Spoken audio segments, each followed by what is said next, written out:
Have you ever been driving out in the rain and you take a corner a little too fast and the car starts to slide out? Well, when you countersteer that and you control it through the corner, that's called drifting. What is drifting, you may ask? Well, let me tell you a little bit about it. Drifting was first made popular in Japan and was quickly adopted by the West in the late 90s. It was started by a Japanese racing driver called Kimitsu Takahashi, who started his career in motorcycle racing. But after an accident on the Isle of Man TT in 1962, he turned his focus to car racing in the All Japan Touring Car Championship. Takahashi had a special technique while racing, where while other drivers would hit the brakes and slow down for a turn, Takahashi would purposely make the car oversteer and control his way through a turn, thus resulting him in winning many championships. It didn't take long for others to start adopting his technique. Keiichi Tsuchiya, otherwise known as DK stands for Drift King. So DK is known for using this technique on mountain roads, later at night, on weekdays, weekends, anytime he had the chance to hone in his skills.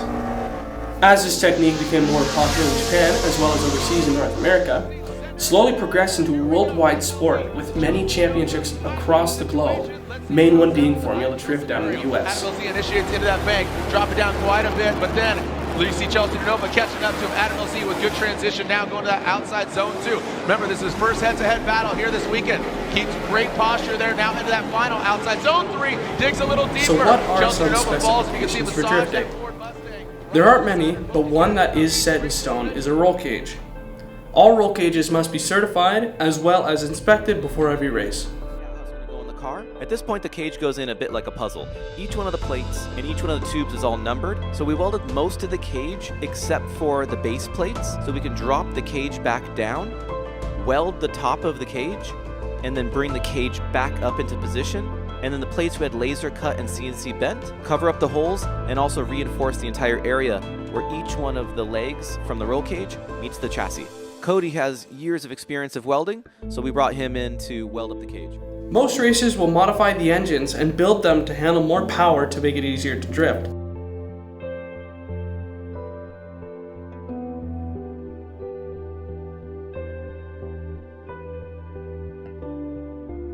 They will also add turbochargers or superchargers to get a substantial power increase.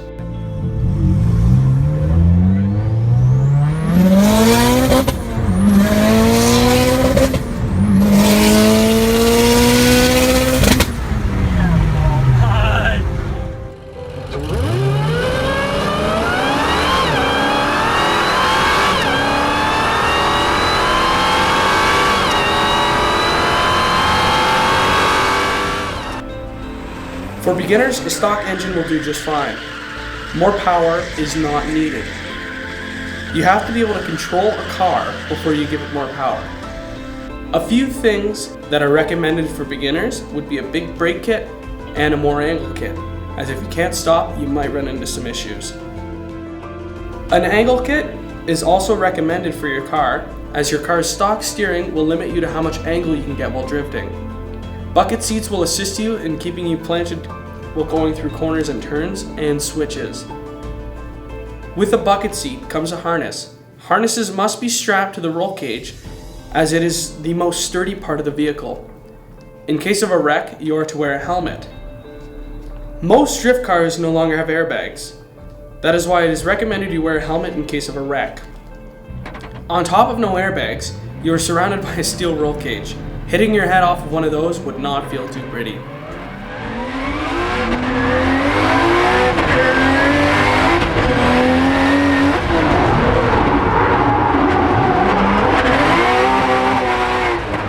For drifting, some engines that drifters like to use are the Toyota 4A GE engine,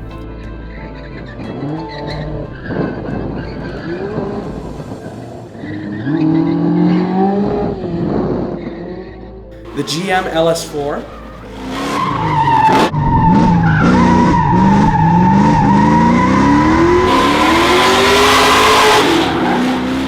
Nissan RB series,